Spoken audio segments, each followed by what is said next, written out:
نحمدہ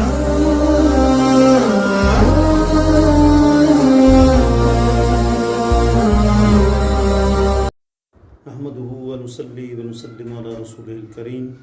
ناظرین ناظرات، دنیا بھر میں ہمارے چینل کو دیکھنے سننے اور اصلاح کرنے والے حضرات، ملک عزیز میں بے نمازیوں کی تعداد بہت زیادہ ہونا شروع ہو گئی ہے۔ اس کی بنیادی وجہ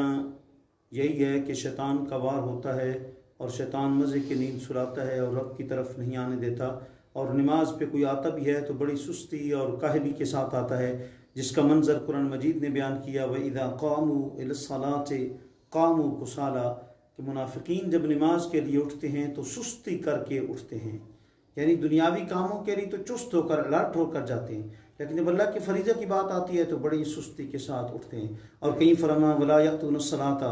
إِلَّا وَهُمْ كُسَالَىٰ وَلَا يُنْفِقُونَ إِلَّا وَهُمْ كَارِهُونَ، تو منافق جب نماز کے لیے آتے ہیں تو بہت سستی کر کے آتے ہیں، اور جب اللہ کی راہ میں خیرات کرتے ہیں تو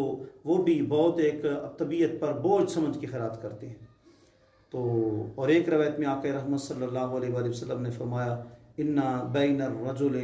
وَبَيْنَ الشِّرْكِ وَالْكُفْرِ تَرْكُ الصَّلَاةِ، فرمایا کہ آدمی اور اس کے شرک اور کفر کے درمیان فقط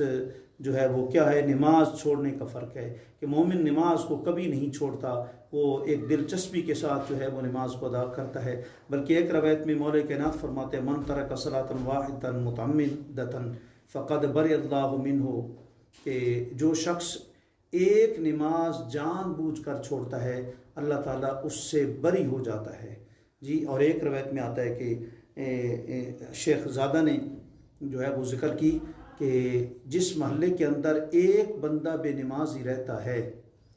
جی، تو یومیہ ڈیلی 70 مرتبہ جو ہے وہ اس محلے پر لعنت بھیجی جاتی ہے، فرشتے لعنت بھیجتے ہیں۔ اب سوچنے والی بات ہے، محلے میں تو بڑے نیک بھی رہتے ہیں، صالح بھی رہتے ہیں، بہت متقی پرسا لوگ بھی رہتے ہیں، لیکن پھر کیا وجہ ہے کہ جب ایک بے نمازی محلے میں رہ جاتا ہے تو سب پر لعنت پڑتی ہے؟ اس کی بنیادی وجہ یہ ہے کہ ان کے سامنے جب وہ نماز نہیں پڑھتا تو اس کو نماز کا کہتا ہی کوئی نہیں،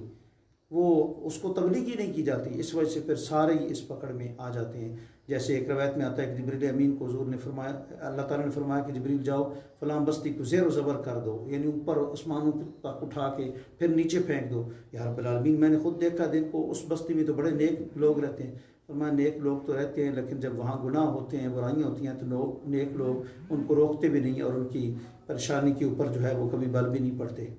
جی۔ تو آج بھی ہمارے مسلمانوں کی یہ کیفیت ہو چکی ہے، اور بعض کتابوں میں ہے کہ جس چیز کا آخر چلا جاتا ہے وہ چیز ضائع ہو جاتی ہے، یعنی ہر چیز کا دار و مدار خاتمے پر ہے۔ تو فرمایا کہ جس نے نماز کو چھوڑ دی وہ ایک اس نے اپنا دین ہی ختم کر دیا۔ بلکہ ایک روایت میں حضرت عمر فاروق رضی اللہ تعالیٰ نے فرمایا، لا اسلام لمن لم یسمی، فرمایا جس لمن لم یصلی، فرمایا اس کا اسلام نہیں ہے جس نے نماز کو نہیں پڑھا،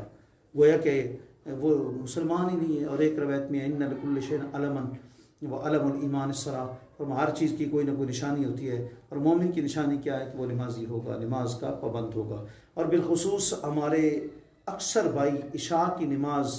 میں بہت غفلت کرتے ہیں، نماز مسجد دور ہوتی ہے، نماز پڑھنے نہیں جاتے، یا کوئی نہ کوئی تھکاوٹ کا بہانہ بنا کر، بھائی دن کو آپ نے کام کیا ہے، اپنی ذات کے لیے کیا ہے، اپنی بیوی بچوں کے لیے کیا ہے، وہ ایک تم نے حقوق العباد ادا کرنے کے لیے ایسا کیا ہے، لیکن عشاء کی اور فجر کی نماز کیوں چھوڑتے ہو؟ یہ تو اللہ کا حق ہے۔ اور بخاری کے باب و فضل صلاۃ العشاء بالجماع، اس کے باب کے اندر امام بخاری نے ایک روایت نقل کی، فرمایا دو نمازیں جو ہیں نا، دو نمازیں فجر اور عشاء، یہ منافق پر سب سے زیادہ بوجھل ہوتی ہیں۔ اگر اس کو ان کی صحیح معنوں میں فضیلت کا علم ہو جاتا تو یہ گھٹنے ٹیک کر مسجد میں آتا، لیکن اور پھر آقا علیہ السلام نے فرمایا کہ میرا جی چاہتا ہے کہ ایک بندے کو میں کہوں اذان پڑھے، اور ایک بندے کو کہوں کہ وہ اقامت کہے، اور ایک کو کہوں کہ وہ جو ہے جماعت کرائے، اور پھر میں باہر نکل جاؤں اور میرے ہاتھوں میں آگ کا شعلہ ہو، جو لوگ ابھی تک مسجد میں نماز پڑھنے کے لیے نہیں آئے میں ان کے گھروں کو جلا دوں۔ اور جامع ترمذی کی ایک روایت میں ہے، آقا رحمت صلی اللہ علیہ وآلہ وسلم نے فرمایا کہ گھروں کے اندر اگر چھوٹے بچے اور عورتیں نہ ہوتی تو میں گھروں کو آگ لگا دیتا جن گھروں سے لوگ نماز پڑھنے کے لیے نہیں آتے۔ اور میرے بھائی یہ بھی آپ جانتے ہیں، وادی طیف کی مصائب و آلام سے آپ آگاہ ہوں گے۔ حضور کو اتنے پتھر برسائے گئے کہ نالین مقدس کے اندر خون نبوت جمع ہوتا چلا گیا، لیکن حضور نے زبان سے دعائے ضرر نہیں کی، بد دعا نہیں دی، بلکہ یوں کہا اللہم اغفر لقومی فإنہم لا یعلمون، اے اللہ میری اس قوم کی بخشش فرما دے، یہ میرا مقام نہیں جانتی۔ لیکن آپ کو یاد ہوگا کہ جب غزوہ خندق کے موقع پر آقا علیہ الصلوۃ والسلام کی 4 نمازیں قضا ہو گئی، زور عصر مغرب عشاء، تو پھر حضور نے اس کے بعد پھر 4 قضا پڑھی اور فرمایا صلو کما رأیتمونی اصلی۔ صحابہ کرام کو فرمایا تم یوں نماز پڑھو جیسے تم نے مجھے نماز پڑھتے ہوئے دیکھا ہے۔ اس کا یہ مطلب نہیں کہ مجھے تم نے مکی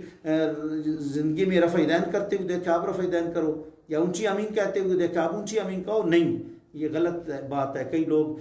خاص کر صلاۃ الرسول حکیم سرکوٹی کی جو کتاب ہے صادق سرکوٹی، اس کے بغیر یہ حدیث لکھ دی ٹائٹل پر صلو کما رأیتم نصلی۔ بھائی حدیث میں تحریف نہیں کرنی چاہیے۔ یہ غزوہ خندق کی بات ہے جہاں حضور کی 4 نمازیں قضا ہوئی، اس موقع پر حضور نے یہ جملہ فرمایا تھا صلو کما رأیتمونی اصلی جی۔ اور پھر آپ بات یہ عرض کرنا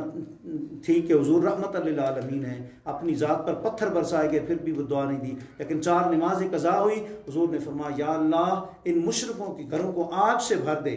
ان کی وجہ سے تیرا فریضہ مجھ سے رہ گیا ہے۔ اللہ کریم آپ کو ہم سب کو پکا سچا نمازی بننے کی توفیق عطا فرمائے۔ تو نمازیوں کی قسمیں بن گئے، اصلی، وصلی، فصلی، 8 کے، گھاٹ کے، 360 کے۔ اصلی وہ نمازی ہے کہ جو 5 ٹائم باجماعت نماز پڑھے۔